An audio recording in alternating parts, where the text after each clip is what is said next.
আসসালামু আলাইকুম। শুনছেন সংবাদ শিরোনাম। কসবায় তালতলা সুন্নাহর আলোর সংগঠনের উদ্যোগে ইসলামী সাধারণ জ্ঞান প্রতিযোগিতা অনুষ্ঠিত। এখন শুনবেন বিস্তারিত।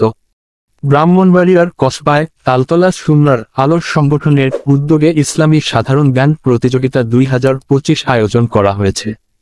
শনিবার সকালে কসবা পৌরসভার তালতলা আল হেরা ইসলামিয়া দাখিল মাদ্রাসায় এই প্রতিযোগিতার পরীক্ষা অনুষ্ঠিত হয়। সকাল 10টা থেকে 2 পর্বে অনুষ্ঠিত হয় এই প্রতিযোগিতায় উপজেলার 24টি শিক্ষা প্রতিষ্ঠানের 5ম থেকে 10ম শ্রেণী পর্যন্ত 480 জন শিক্ষার্থী অংশগ্রহণ করেছে। ফলাফলের ভিত্তিতে সকল প্রতিযোগীদের মধ্য থেকে 1 থেকে 20 পর্যন্ত সুন্নাহর আলোর সংগঠনের পক্ষ থেকে 20 জন শিক্ষার্থীকে পুরস্কৃত করা হবে।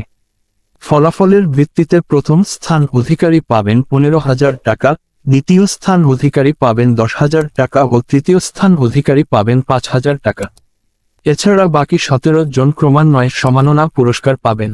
আগামী 12ই জানুয়ারি তালতলা কেন্দ্রীয় মসজিদ মাঠে আয়োজক সংগঠন তালতলা সুন্নাহর আলোর সংগঠনের উদ্যোগে অনুষ্ঠিত হবে হিফজুল কোরআন প্রতিযোগিতা। এই হিফজুল কোরআন প্রতিযোগিতায় সারা দেশ থেকে হাফেজগণ অংশগ্রহণ করে থাকেন। 12ই জানুয়ারি শনিবার হিফজুল কোরআন প্রতিযোগিতার বিজয়ী 20 জন ও ইসলামী সাধারণ জ্ঞান প্রতিযোগিতায় বিজয়ী 20 জনকে পুরস্কার প্রদান করা হবে। সংগঠনের নেতৃবৃন্দ জানান, কয়েক বছর যাবৎ অনুষ্ঠিত হয়ে আসছে হিফজুল কোরআন প্রতিযোগিতা। সেই প্রতিযোগিতায়ও 20 জনকে পুরস্কৃত করা হয়ে থাকে।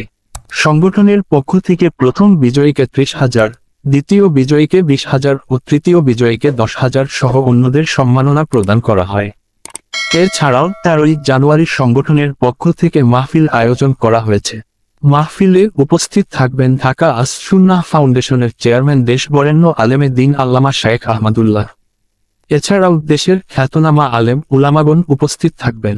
তালতলা সুন্নাহর আলোর সংগঠনের পরিচালক মনিরুল ইসলাম জানান, তালতলা সুন্নাহর আলোর সংগঠনটি একটি ইসলামিক ও শিক্ষামূলক সামাজিক সংগঠন। সমাজ ও শিক্ষার্থীদের মাঝে আধুনিক শিক্ষার পাশাপাশি ধর্মীয় জ্ঞান ছড়িয়ে দেওয়ার প্রত্যয় নিয়ে কাজ করে যাচ্ছে।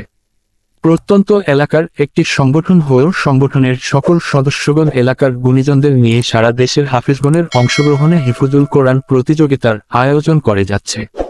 পাশাপাশি শিক্ষার্থীদের মাঝে ইসলামের জ্ঞান ছড়িয়ে দিতে ইসলামী সাধারণ জ্ঞানের প্রতিযোগিতার আয়োজন করছে। ভবিষ্যতে এই আয়োজন জেলা ও দেশব্যাপী শিক্ষার্থীদের অংশগ্রহণের সুযোগ করে দেয়া হবে। এজন্য তিনি সকল মহলের সহযোগিতা কামনা করেন। সংগঠনের মূল উদ্দেশ্য হচ্ছে শিক্ষার্থীদের আধুনিক শিক্ষা গ্রহণের পাশাপাশি ধর্মীয় শিক্ষাটাও তাদের জ্ঞানের ভাণ্ডারে পরিপূর্ণ রাখুক।